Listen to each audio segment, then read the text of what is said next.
Bismillaahi Raxmaani Raxiim. Kusoo dhawaada Dumbar Academy. Waxaan noo socday course taxana aan ku baranayno Python. Waxaan isla soo aragnay cashirkeeni koowaad sida loo soo download gareeyo Python software loona install gareeyo. Sidoo kale sida loo install gareeyo IDE-ga PyCharm.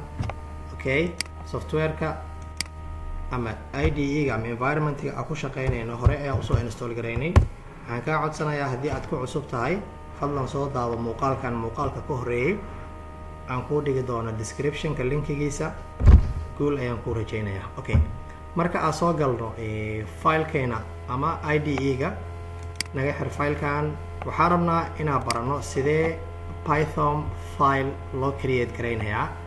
Okay, waxaan imaan doonaa project-ga noo abuuran. anaga hadda project-ga noo abuuran waa kan. tusaale ahaan aan abuurano new project, waxaan dhahaynaa file new project. Okay, project-kan waxaa ula bixi doonaa tusaale ahaan day 2 oo kale. waxaan dhahaynaa create. marka this window ma lagugu abuuraa ama new window meel cusub noo furaa dhahaynaa kan naga wato. Okay, automatic update ayuu isku sameynayaa. halkan ayaana loo abuuraa.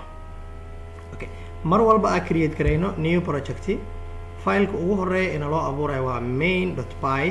marka anaga kan uma baahnin, waxaa abuuranaynaa file anaga aan leenahay. Okay, halkan update iyo waxbuu isku wadaa. waa sii abuuranaynaa folderkaaga ama project-kaaga ayaa dul tagi doontaa. waxaa dhahaysaa right click kadibna new, waxaa ka dooranaynaa Python file.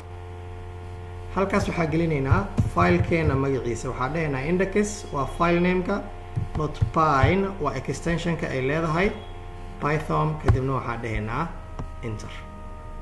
halkan ayaa nala keenay si aan wax u print gareyno. waxaa u baahannahay, waxaan isticmaalaynaa function-kaas loo yaqaano print function.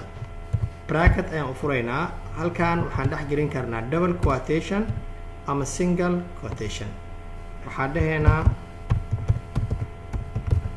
welcome Python course. Okay, halkan course-kan waxaa iska iloobi doontaa inaad qorto Python marka aad joogto semicolon. Okay, file-kan waxaan rabnaa inaan rangareyno. si aan file-kan u rangareyno, haddii aan halkaas run dhahno, file-ka la rangarey doono waa main. marka anaga si uu noogu soo galo index, waxaan imaanaynaa halkan, waxaan dhihi doonaa run, kadibna waxaan dhahaynaa run. waxaa kaloo adeegsan kartaa control plus shift F10. waxaan dhahaynaa run. file-keena ayaan dooranaynaa. automatic halkaas waxaa soo galay index, waxaana naloo print gareeyay welcome Python course. Okay, waxaa meeshaan awoodaa inaan new line kale aad print gareyso. waxaan dhahaynaa mar kale double quotation welcome Dumbar Academy. waxaan dhahaynaa markaan halkan ayaan ka rangareynaynaa sababtoo ah inta waxaa noo selection gareysan index. haddii aan mid kala rabnana waa iska bedeli karnaa. waxaan dhahaynaa index welcome Python course welcome Dumbar Academy. halkan space ayay u baahneyd. mar kale okay, waxaa kaloo awoodnaa inaan abuurno haddana new file kale. project-gaaga dul tag, right click new, kadibna waxaan dhahaynaa Python file. Okay, waxaan dhahaynaa home.py. home waa Python, home waa file name, .py na waa extension-ka enter. mar kale print, waxaan dhahaynaa hello world, kadibna waxaan dhahaynaa halkan haddii aan sidaan dhahno nooma soo bixi doono. waxaan dhahaynaa run, kadibna waxaan dhahaynaa run.